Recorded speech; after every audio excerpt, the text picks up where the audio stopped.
your storm station forecast with meteorologist Malcolm Byron. If you were with us on News 2 at noon, you got to watch a shower come into the capital region. I've got the time lapse here in case you missed it. And it rolled in quickly and exited quickly. And watch those clouds, how they grow tall.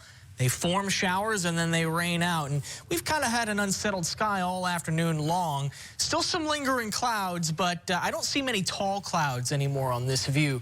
And I think rain is beginning to shut down across the area as we've already sent out some rain-cooled air and sort of overworked our atmosphere. Tonight, 75 degrees our overnight low temperature. We should generally see clearing skies through the night, but there might be a few stubborn clouds through the evening hours. And then as we go into tomorrow with sunshine, storm energy will grow again. We'll begin forming clouds, and again, it will grow tall, and then we'll turn the switch on, and we will pop some showers and thunderstorms again. In the afternoon, that's where the storms will primarily be focused tomorrow again, and then with nighttime cooling, the storm energy fades, and the rain clears out. Very similar to today. Tomorrow, we only expect isolated coverage. If we were to look at a rainfall map tomorrow, this is what it could look like. The exact placement of these showers might vary a bit, but about 40% of you dealing with measurable rainfall tomorrow. That, by definition, will be isolated coverage. And again, our 40% rain coverage means that about 4 in 10 of you watching should see 1/100th of an inch of rain at the very least. Here's a look at Futurecast. Starting off with sunshine in the morning,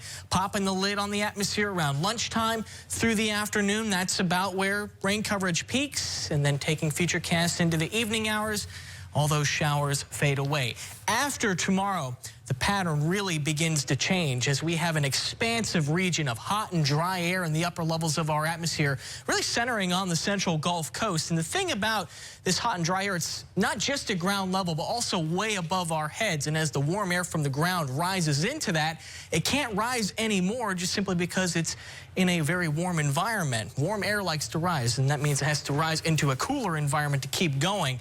And when we have these ridges of high pressure right here, tends to shut down storm development. And it stays over the area moving into the weekend. It does kind of center over the northeast United States, but we're still under the influence of it. So heat is expected to grow.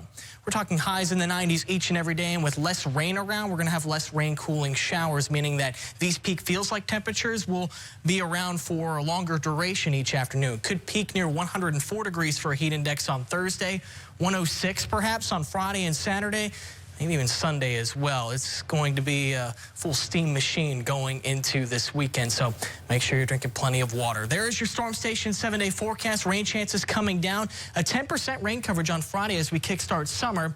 20% chance of rain on Saturday and Sunday. We're not getting rid of rain completely. That is something to emphasize here. A few of you might collect a downpour, but it's not going to be many of you.